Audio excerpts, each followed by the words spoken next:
Hello साथियों, जय हिंद, वंदे मातरम। कैसे हैं आप लोग? चलिए, आशा मुझे ठीक होंगे। आज हम एक और मोस्ट इम्पॉर्टेंट टॉपिक के साथ हाजिर हैं।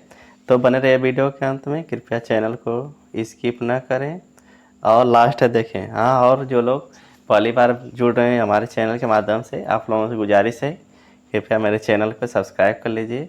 तो देखिए, हम पढ़ेंगे आज रुधिर कणिकाओं के बारे में। तो दोस्तों, हमारे हमारे जो कणिकाएँ होती हैं, रुधिर कणिकाएँ होती हैं, वह 3 प्रकार की होती हैं।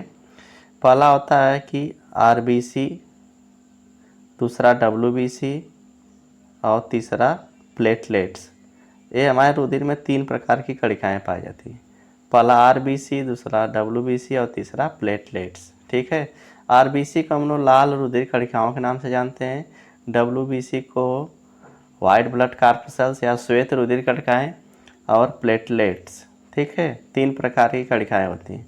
तो इन्हीं तीनों के बारे में हम आज पढ़ने वाले हैं कि इनका काम क्या होता है और इसका ये कैसी होती है, किस में कैसी होती है। ठीक है। तो पहला यहाँ पे दिया है पॉइंट, लाल रुधिर कणिकाएँ। लाल रुधिर कणिकाएँ क्या दिया है? आरबीसी को एरिथ्रोसाइट्स के नाम से जाना जाता है। इसका निर्माण लाल अस्थि मज्जा वाले भाग में होता है।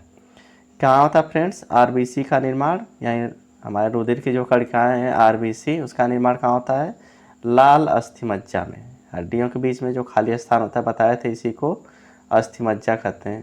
जो क्योंकि हमारी हड्डियाँ खोखली होती हैं और उसी के जो खाली स्थान होता है उसी के बीच में, उसी को लाल अस्थि मज्जा कहते हैं। उसी में इसका निर्माण होता है और इसको एरिथ्रोसाइट्स के नाम से भी जानते हैं। कभी कभी परीक्षा में पूछ जाता है कि एरिथ्रोसाइट्स किसका नाम है, तो आरबीसी का। आगे देखते हैं, भ्रूणावस्था में आरबीसी का निर्माण प्लिया और यकृत से होता है। आरबीसी संरचना में अंडाकार होती है। कैसी होती है फ्रेंड्स? ये अंडाकार होती है और इसका निर्माण भ्रूणावस्था में, यानी जब भ्रूण होता है, माँ के गर्भ में होता है बच्चा, तो कहाँ होता है? इसका निर्माण प्लिया, जिसको स्प्लीन करते हैं, और यकृत यानी लीवर में होता है। एक कुल कणिकाओं का 99% होती हैं। मान लीजिए 100% कुल कणिकाएँ हैं तो 99% यही होती हैं। यानी सबसे ज़्यादा हमारे ब्लड में किसकी मात्रा होती है? आरबीसी की। नेक्स्ट देखते हैं, एक केंद्रक विहीन कोशिकाएँ होती हैं। इसमें केंद्रक नहीं पाया जाता है। फ्रेंड, कोशिकाओं की खासियत होती है कि उसमें बीच में एक गोलाकृति की संरचना होती है, जिसे केंद्रक कहते हैं। यही केंद्रक कोशिका विभाजन में महत्वपूर्ण भूमिका निभाता है तथा कोशिकाओं के संपूर्ण अंगों पे अपना नियंत्रण करता है। ठीक है। तो इसके कोशिका में केंद्रक नहीं पाया जाता है। आगे इसमें हीमोग्लोबिन पाया जाता है। हीमोग्लोबिन एक प्रकार की प्रोटीन है। ठीक है, एच बी कहते हैं। हीमोग्लोबिन की केंद्रक में आयरन धातु पाई जाती है, जिसके कारण रक्त का रंग लाल होता है। पूछता है कि हमारे रक्त का रंग लाल किसके कारण होता है? तो हीमोग्लोबिन में जो आयरन नामक वर्णक पाया जाता है या धातु पाई जाती है। नेक्स्ट देखते हैं, हीमोग्लोबिन O2 तथा CO2 का शरीर में परिवहन करता है। इसकी कमी से एनीमिया रोग हो जाता है, जिसे रक्त छीड़ता है, रक्तहीनता कहते हैं। लाल रक्त कणिकाएँ प्लिया में नष्ट होती हैं, अतः प्लिया को लाल रक्त कणिकाओं का कब्रिस्तान कहते हैं। पूछा जाएगा हमारे शरीर में कब्रिस्तान किसको कहते हैं, तो या लाल रक्त कणिकाओं का कब्रिस्तान किसे कहते हैं, तो प्लिया को कहते हैं, या प्लिया। ये हमारे अंदर एक अंग होता है, उसको प्लिया कहते हैं, छोटी सी झिल्ली होती है। नेक्स्ट देखते हैं, एक वयस्क मनुष्य में लाल रक्त कणिकाओं की संख्या 5 से 5.5 लाख pm होती है। इसका जीवन काल 120 दिन होता है। आरबीसी का मुख्य कार्य ऑक्सीजन और CO2 का परिवहन करना होता है। संसार के समस्त स्तनधारी प्राणियों के आरबीसी में केंद्रक नहीं पाया जाता है, लेकिन 2 जानवर ऐसे हैं, ऊँट और लामा। किसमें? ऊँट में और लामा में क्या पाया जाता है? केंद्रक पाया जाता है। ऊँट एक ऐसा स्तनधारी प्राणी है जिसकी आरबीसी का आकार सबसे बड़ा होता है। कस्तूरी मृग की आरबीसी का आकार सबसे छोटा होता है। याद रखिएगा आप लोग। यदि किसी व्यक्ति को कुछ दिनों के लिए अंतरिक्ष या माउंट एवरेस्ट पर्वत पर छोड़ दिया जाए तो आरबीसी की संख्या और आकार दोनों बढ़ जाएंगे। आगे देखिए, दूसरी है श्वेत रक्त कणिका। अभी बताया ना 3 प्रकार की होती है, तो पहला आरबीसी, दूसरा डब्ल्यूबीसी। इसको इंग्लिश में कहते हैं वाइट ब्लड कार्पसेल्स। ठीक है, श्वेत रक्त कणिकाएँ। ये हमारे शरीर को क्या करती है? प्रतिरक्षा प्रदान करती हैं। इसे ल्यूकोसाइट्स भी कहते हैं। डब्ल्यूबीसी का निर्माण मनुष्य के शरीर में श्वेत अस्थि मज्जा में होता है। ठीक है। WBC का जीवन काल मनुष्य के शरीर में 8 से 10 दिन का होता है। WBC की संख्या मनुष्य के शरीर में 5000 से 9000 प्रति घन मिलीमीटर होती है। याद रखिएगा, RBC और WBC का अनुपात 600:1 होता है। इसका मतलब समझ लीजिए कि अगर RBC की संख्या 600 होगी तो WBC की संख्या 1 होगी। ठीक है। नेक्स्ट देखिए, WBC आकार में अमीबा के आकार की होती है। अमीबा आप लोग देखे होते हैं, इस तरह अमीबा होती है। इसका कोई निश्चित आकार नहीं होता है। जैसे अमीबा का कोई निश्चित आकार नहीं होता, इसीलिए इसका भी कोई निश्चित आकार नहीं होता। WBC का मुख्य कार्य हानिकारक जीवाणुओं से शरीर की सुरक्षा करना होता है। जो भी हमारे शरीर में हानिकारक जीवाणु आएंगे ब्लड में, उसको यह क्या करेगा, मार देता है और हमारे शरीर में कोई रोग नहीं होने देता है।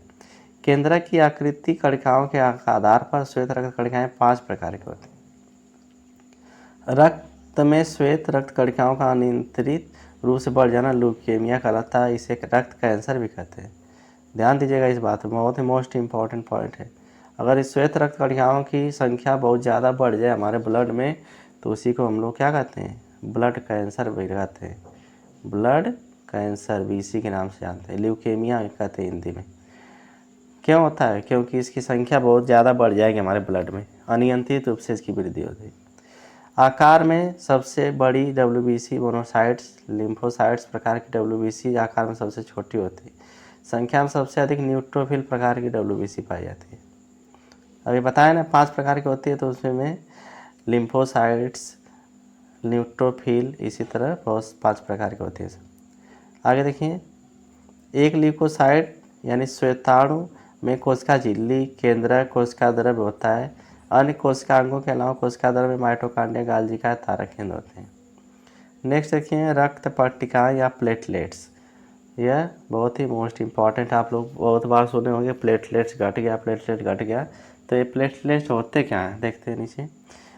तो प्लेटलेट्स फ्रेंड्स क्या होता है, यह भी एक प्रकार का रुधिर कणिकाएँ, रुधिर कोश कणिकाएँ हमारे शरीर में 3 प्रकार के बताया ना, RBC, WBC और प्लेटलेट्स। तो ये तीसरा क्या है, प्लेटलेट्स। इसका देखिए क्या काम है। रुधिर पट्टिकाएँ को थ्रोम्बोसाइट्स के नाम से भी जानते हैं। रुधिर पट्टिकाएँ का निर्माण लाल अस्थि मज्जा से होता है। ध्यान दीजिएगा, इसका भी निर्माण किससे होता है, लाल अस्थि मज्जा से, जो संरचना में प्लेट के आकार के होते हैं, इसीलिए इसे प्लेटलेट्स कहते हैं। ठीक है। एक केंद्रक विहीन कोशिकाएँ होती है, इसमें भी केंद्रक नहीं होता है, जो रुधिर का थक्का बनाने में मदद करती है। इसका जीवन काल 5 से 9 दिन का होता है। ये केवल स्तनधारियों में पाई जाती है। आगे देखते हैं, रक्त फाइब्रिन की मदद से जमता है। इसकी संख्या मनुष्य के शरीर में लगभग 3 से 5 लाख प्रति घन मिलीमीटर होती है। 3 से 5 लाख। डॉक्टर क्या चेक करवाएंगे तो प्लेटलेट्स बताता है कि आपका इतना 1.5 लाख के ऊपर है, 2 लाख है, 3 लाख है, 5 लाख है। डेंगू जैसी विषाणु जनित बीमारी में शरीर में प्लेटलेट्स की संख्या कम हो जाती है, क्योंकि डेंगू के विषाणु प्लेटलेट्स को खा जाते हैं। इसीलिए कहते हैं प्लेटलेट घट गया। डेंगू में प्लेटलेट क्या होता है फ्रेंड, घट जाता है, क्योंकि इसके डेंगू के जो विषाणु होते हैं यह प्लेटलेट्स को खा के नष्ट कर देते हैं। चिकित्सालयों के ब्लड बैंक में रक्त को लगभग 40 डिग्री फ़ारेनहाइट पर 1 महीने तक सुरक्षित रखा जाता है। यानी ब्लड बैंक में जो ब्लड रखा जाता है वह 40 डिग्री फ़ारेनहाइट पर रखा जाता है। 40 डिग्री फ़ारेनहाइट पर 1 महीने तक सुरक्षित रखा जाता है। रक्त को जमने से रोकने के लिए सोडियम साइट्रेट तथा सोडियम ऑक्जेलेट रसायन मिलाए जाते हैं। बहुत ही मोस्ट इम्पॉर्टेंट है। 2 प्रकार के केमिकल होते हैं जो रक्त में मिला दिया जाता है, जिससे रक्त जमता नहीं है। नहीं तो रक्त तुरंत झिल्ली में जो उतारते हैं डॉक्टर, तुरंत जम जाएगा। ये दोनों केमिकल मिला के रख दिए जाते हैं। 1 महीने तक रक्त सुरक्षित रहता है। यह रसायन रक्त को जमाने वाले कैल्शियम को प्रभावहीन कर देता है। जो रक्त में कैल्शियम होता है उसको यह प्रभावहीन कर देता है, जिससे रक्त हमारा जमता नहीं है और लंबे दिनों तक सुरक्षित ब्लड बैंक में रखा जाता है। और जब किसी मनुष्य की आवश्यकता पड़ती है तो वहाँ से रक्त लेकर उसको चढ़ा दिया जाता है। तो बस आज इसमें यहीं तक। अगर वीडियो पसंद आया हो तो कृपया लाइक कर दिया करिए आप लोग, और शेयर करना ना भूलिए। अगर चैनल को पहली बार देख रहे हैं फ्रेंड्स, चैनल को सब्सक्राइब करके जाइएगा। धन्यवाद। आपका दिन शुभ हो। पढ़ते रहिए, स्वस्थ रहिए, मस्त रहिए। जय हिंद, वंदे मातरम।